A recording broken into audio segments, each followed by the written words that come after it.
What's up guys, it's Maxwell back with the next war recap video, and yes, only 4 days later we matched Cold September random again.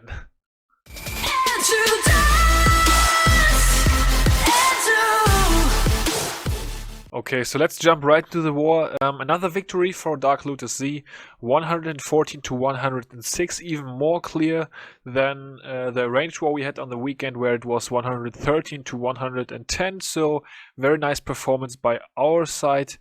Yeah, we are gonna kick things off with the first Tunnel 9 attack that is actually going to be number 36, so let's jump into that. And while we watch that one, I'm going to talk about the breakdown, and then I'm going to talk about the results towards the end of this video in case you guys are not familiar with that yet. That's how I like to do it. So the breakdown for this war, as I said, random matchup, so nothing arranged this time. Definitely wouldn't make sense to arrange only 4 days after you matched already, so yeah, completely random. Obviously Cold September searching with a similar breakdown at the same time. We had 5 Town Hall 11s this war, 12 Town Hall 10s and 23 Town Hall 9s. They had 5 Town Hall 11s, 11 Town Hall 10s and 24 Town Hall 9s. So they had one less Town Hall 10, one more Town Hall 9, but being the fair guys that we are, we took our lowest Town Hall 10 and put the Inferno Towers as well as that additional Expo on the outside, set it to ground that so that the Baby Dragon would be able to take all of that stuff out. And it was essentially a 9.5. Of course, still higher point defenses, and of course, Tezo still attacked as a Town Hall 10, but made it as fair as possible. So I want to say it was almost an even breakdown. Definitely nothing that decided the war. So we can talk about a pretty even matchup here, which is, of course, always a nice thing because we encourage that. So meanwhile, Robel is coming in right here on number 36. Mr. 1983 of Cold September, bringing the Queen Walk, and then we have a Golem doing work down at the bottom with some wizards as well. Warbreakers are gonna crack the wall open for him. And yeah, so gonna be moving in with the bowlers right behind the Golem. The funnel has been created. By the way, I'm planning on doing a troop guide on the Golem this weekend, so we're gonna see how that one goes, or if I am able to do that. Yeah, as far as the setup goes, my setup for recording and for videos should be pretty solid now. Definitely feel free to give me feedback on that. I have been tweaking that a little bit. I recently got myself an Elgato capture card, which is yeah, pretty much the best equipment out there. I feel, at least. I really like it so far. The stream quality yesterday was not that representative because I had to turn the quality way down in order to even be able to stream a little bit with my Wi-Fi. In case you guys missed it, I streamed the end of this war yesterday, but you cannot look up the footage on Twitch because I deleted it, just not to burn so many bases of Cold September and stuff. And of course, some of our own bases were shown on stream as well whenever we defended. So swag here right here by Robel. So yeah, that's sort of the story. So I did my first ever live stream on Twitch yesterday. I'm definitely looking forward to streaming more often, but gotta figure something out with my Wi-Fi because in the beginning it was really laggy. The longer the stream went, it became a little bit better. We're gonna check out number 29 next, but overall I'm not happy yet, so I'm gonna have to do a couple of tweaks.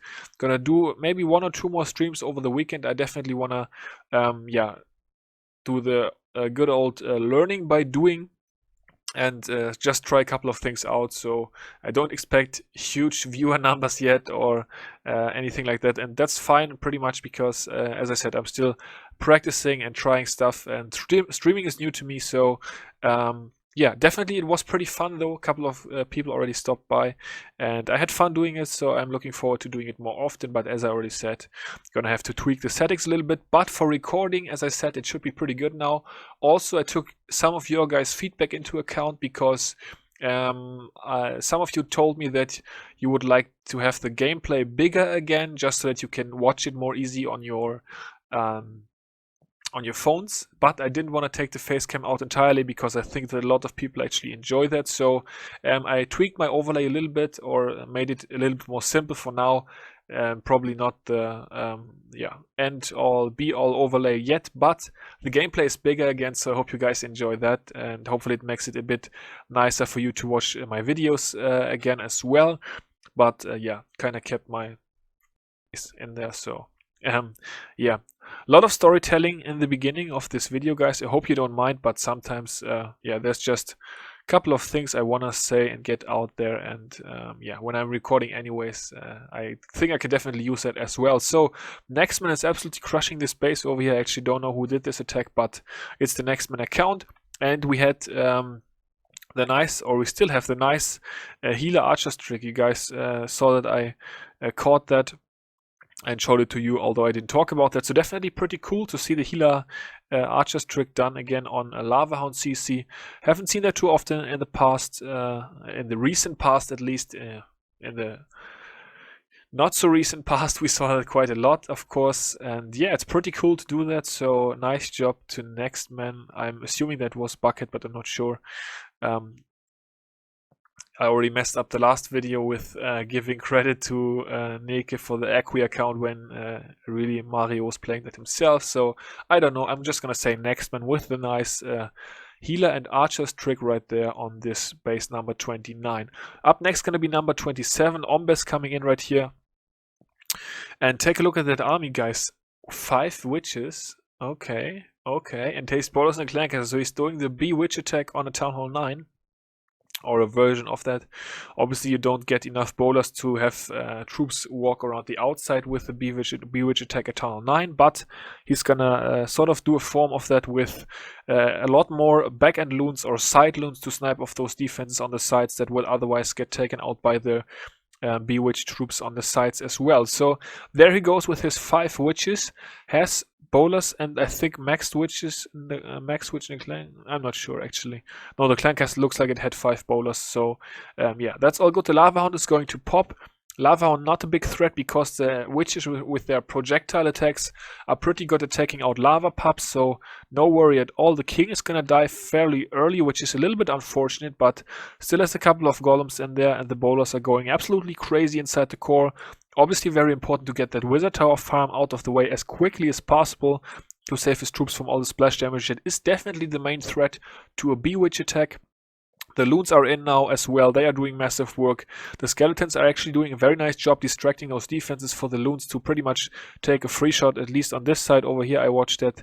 The loons, yeah, approaching the defenses without even being damaged, taking stuff out. So at this point in time, the base is toast. So very nice B-Witch attack to Ombis. I guess it was Cecil doing that attack. And yeah, very, very nice job right here. Definitely cool to watch that. An off-meta attack, so gotta throw that in the recap whenever that happens. I'm all for creative attacks, guys. Try stuff out.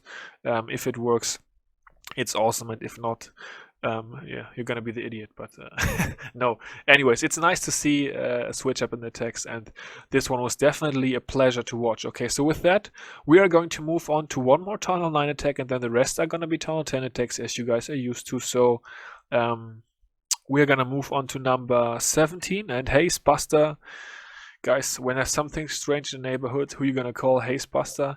Coming in on number 17, Slim, and bringing a stoned hobo. So, not a creative army right here, but I heard this was an overkill, so we definitely gonna have to check that one out as well. So, the wizard's doing the funneling, and Haze Buster just setting up to absolutely smash this base right here. The baby dragon is now in as well. It's gonna get locked on though by air defense, expo, and archer tower pretty quickly. So a very quick death for the baby dragon. Not great value for the baby dragon. So I'm not sure what that was all about. There goes the Skelly spell attracting the king. Actually, take a look at this creative king kill, guys. So the Skelly spell attracting the king and the queen, then able to take it out. So trading 1 spell space for the enemy king, which is definitely a good thing in a hog attack because you want to have the king out of the way, so it's all good. I don't know about the CC for this base, but I would almost guess Lava Hound and then king kill on the queen. Well, no, actually we're gonna have to see. The skeletons that were summoned by that skeleton spell are still doing work. Looks like the wizard tower has not locked onto those guys, so that's a good thing. They are still in there doing work. There goes the poison spell, so I guess he's gonna kill the clan castle with the queen, so no lava hound in this one. There goes the second jump spell. The giant bomb caught no bowlers, which is definitely huge for him. And now he's coming in with the hawks, and yeah, enemy queen is being locked on, and that of course means she's gonna be dead very, very soon. Hoggy's taking out that archer tower right here. They're gonna move on to the bomb tower and then die, but that's all good because it was only 3 hogs, so nice little suicide mission by the hogs over there. Bowlers are still alive and bowling around the backside of this base. Some more hoggies coming in over there. Queen uses her ability, gets another wizard tower out of the way and an archer tower, so great job to the Queen. That's gonna wrap it up for this one. Yeah, it is definitely an overkill by Haste Buster. So yeah, in case you need somebody, just call him, and he's gonna swag 5 hogs on the top Town Hall 9 and still get it out of the in a very commanding fashion. The golems unpopped as well. So yeah, nice attack, Haste Buster. Nice cleanup hoggies over there. Getting it done on number 17. With that, we are going to move on to 10 versus 10 action. We had 4 10 versus 10s this war, so some people were like, only 4, but I think 4 10v10s is still pretty solid. We're gonna start things off with Loco, aka Lorenz, coming in right here, who actually has another 10v10 back-to-back wars with a 10v10, so great job to him. Shout out to Lorenz, one of our newest members. Definitely glad to have him on board, because as you can see, he seems to be a very solid performer. Of course, we don't know him that well yet, but the first signs right here are pretty promising. So yeah, pretty cool to have him over as well. The Queen, I think at least, but the other guys would probably agree with me. So I think I'm good to go. This plan was actually tweaked. Tezo hit this base first, and he kind of failed with. He went in the same way with the bowlers, but he brought mass bowler attack with those healers, and Loco right here decided to drop the healers, but bring a heal spell, and then just have the bowlers healed up once. Free spell as well to freeze the back and Inferno Tower and Wizard Tower that was standing over there, and then just yeah, have the bowlers go crazy without the healers inside the core. Also, he had a lot more backhand loons, and those giants that he still has in his camps, guys, those are going to be valuable as well for the backside. Going to be taking some defenses. Actually, his bowlers did much better than I think he even expected. This giant was sort of pointless. I already watched this attack a couple of times in my stream, or I showed the replay, I guess I should say, because it only tanked cannons for balloons, so I don't know about that giant. But those giants over here, take a look at those guys. They're going to be tanking at least one of those Teslas, which of course takes a lot of DPS away from the balloons, and that was a very good thing to have those late giants in the raid doing the tanking for the back-end loons. So very, very cool touch over there as well. Very nice attack to Loco. His last 10v10, I remember commentating that one or narrating that one. That was sort of close, but this one definitely wasn't. This was an overkill, so very good job. Nice cleanup job, nice clan effort as well, nice team effort. And yeah, that was the second 10v10. We are gonna watch 2 more. Number 13 is gonna be number 4. That was the first one, actually. Sorry. Was that the first one? Yeah, that was the first one. I'm kind of confused, guys. Anyways, here goes the second 10v10 by Niklas 60, who is also a pretty common customer as far as buying 10v10s go. So we have definitely watched him quite a bit in the past as well. So some pretty solid Town Hall 10s inside of DLZ, but yeah. That's not a bad thing. That's a good thing. Obviously, our 10s are performing nicely. And the cool thing is that we have so many guys that are able to pull off 10v10s. I could name at least 6 or 7 guys right now, or maybe even more, that are able to pull off a 10v10 pretty much any time, any day. And that's obviously a very good thing for a clan if you have so many people who can pull off these attacks, because yeah, that makes the clan pretty strong. King has been clearing quite a bit of trash. The Queen is gonna grab Inferno over here. Lava Hound is coming out of the clan castle, but the Queen is already dead, so that's all good. Coming in with a couple of Lava Hounds over at the top. There goes the first 2 haste spells, hasting right to that air defense and Tesla farm with the 2 expos, so a lot of point defense over there. Queen is gonna get killed by the skelly spells pretty soon. There go a couple more haste spells, actually 6 haste spells in this attack, so no free spell, 1 rage spell, 1 heal spell, and yeah, there goes the rage spell. That's obviously meant to kill the Queen with those skelly spells. Loons actually also helping out with the distraction, and maybe even a couple of those loons on the drop damage as well. And wrapping up on the 6 o'clock side of this base with an absolute overkill, so great job to Niklas right here on number 14. Even more troops left than in the previous attack by Loco that we just watched. So very, very nicely done over here. 4 minions still in the back. Gonna be using those for cleanup just to speed up the end of this attack a bit more. Town Hall is going to go down. The Lava Hound has finally popped, but it's all good because the attack is already over. So nice job to Niklas And that was the second 10v10, guys. I'm back on track. Let's watch the third one. You guys all know this account, ASAP Fabian, as soon as possible. But I think Bucket is playing that right now because Fabian is pretty busy. So once again, I should probably check this earlier on who did the attacks. But yeah, I'm gonna call it Bucket did his attack. And we actually hit this base. It's going to be interesting to watch the defenses on this base because that can sort of show you our Tunnel 10 process as well. Hit this base with Tunnel 10s, I want to say at least 4 times until it worked, because we had a good plan, or, well, actually I wasn't involved, so I shouldn't say we. The team had a good plan. I wasn't even in this war actually because I was busy doing other stuff. So yeah, the team had a good plan on this and they just decided it was going to work. It failed 1, 2, 3, I think 3 times at least, maybe even 4 times. Maybe this was actually the 5th attack this way performed on this base, and then finally it works out. And that's what really helps us out with the 10v10 game, and what really makes for a strong 10v10 performance as well. I think it's just this consistency, the trust in the plan, the consistent execution, trying it again and again and again until it works. If the plan is good, it's going to work out at some point in time, and sometimes you obviously get unlucky. So the wall breakers, to break this wall open right here, was actually very crucial, because previously the queen was stepping around the outside and her healers were getting sniped off by this air defense right here.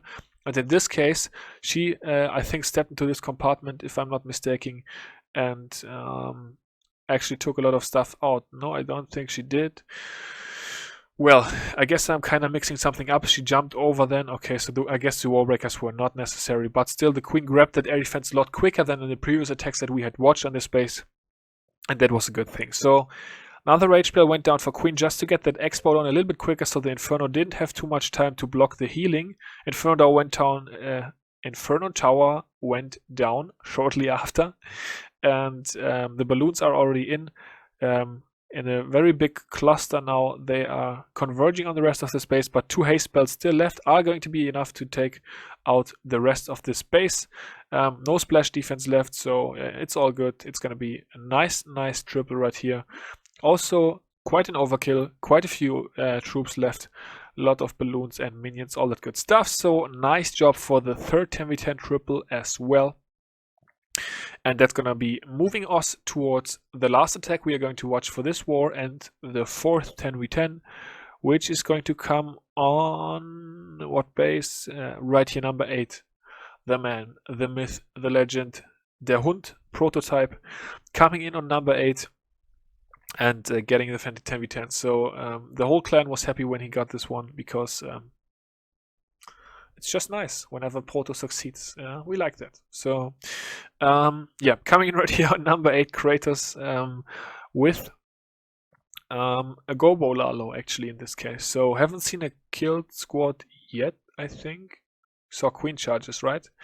Anyways, coming in with the Gobo Lalo right here, nice funnel being created. The gold sword certainly useful right there to take out that archer tower to create a nice path for the Golas guys. The mix of Golem and Bolas is Golas, so it's a new name. It's like the Kiwi walk. Golem Bola is now Gola. Anyways, so creating the nice path for the bowlers is what I meant to say, obviously. Straight into this Inferno Tower, and as you can see, the defensive clan castle was not a lava house, but it was a baby dragon and some little stuff, so that definitely makes it nice and possible to move into this base with a nice kill squad and have the queen in the core going crazy as well. Lava Loon is now being started. Take a look at that lava hound, those 2 lava hounds actually soaking up the nice red bombs that were placed over there on purpose to yeah, maybe catch a couple of balloons off guard, but did not work out. Proto too smart for that, coming in right here and yeah, just tanking those red bombs with the lava hounds as he should. Nice heal spell. He was a bit unhappy with this haste spell that he just placed, the last haste spell. He said it was sort of pointless, but yeah, didn't matter in the long run because he was still able to take it out. Actually pretty close. High level base of course as well, number 8. I guess must have been about 88k or even 89k. I guess 89k, right? Was it even 90k? No, 89k. It's tough to see because half of the loot is over here, half of the loot is over there right now. So he hasn't grabbed all the loot yet. So it's it's an 89k base. So definitely nothing to laugh about. But Proto taking it down right here for the triple. And that was actually the last attack already, guys. We're gonna check out war results. I'm going to show you the other side of the map as well. First, I'm going to say that we cleared 10s but 1, and the reason for that is that we actually went 11 versus 11 with 2 of our town 11s late in war. So you can see Asgard right here and Daniel late in war going 11 versus 11 and failing and not clearing the last 10. So could have grabbed one more star if we had wanted to, probably. 2 town 11 attacks left for that, but the war was of course won at that point in time. Cold September did not clear our 11s. Asgard left standing with, I believe, 6 defenses. Yeah, 6 defenses, and I wanted to check out number 8 of their guys. No. Defenses. No, not number 8, but this one right here. So yeah, 6 defenses. So we failed 5 times with that 10v10 attempt, and then the 6th attack brought a triple. So that's the consistency that I was talking about. So anyways, Cold September did not clear the 11s and also had quite a bit of trouble with the 10s. Actually didn't even clear the base we put the Inferno Towers on the outside, but I guess midweek a little bit tough. Stats for this war, guys, we went 6 out of 8 for dips. They went 4 out of 8 for dips. We had 4 10v10s, they had 0 10v10s. We had 7 attacks to get all the town 11s out of the way, the 5 town 11s that we faced. They had 14 10 versus 11 attacks and still didn't get all our bases out of the way. So yeah, that's how it went. That's the stats, that's the war. GG Cold September, always fun warring you guys. Although we wouldn't mind if there was a little bit more time between this matchup and our next one, but yeah, anyways, nice war. Hope you guys enjoyed it. Until the next one, I will see you all later. Peace out.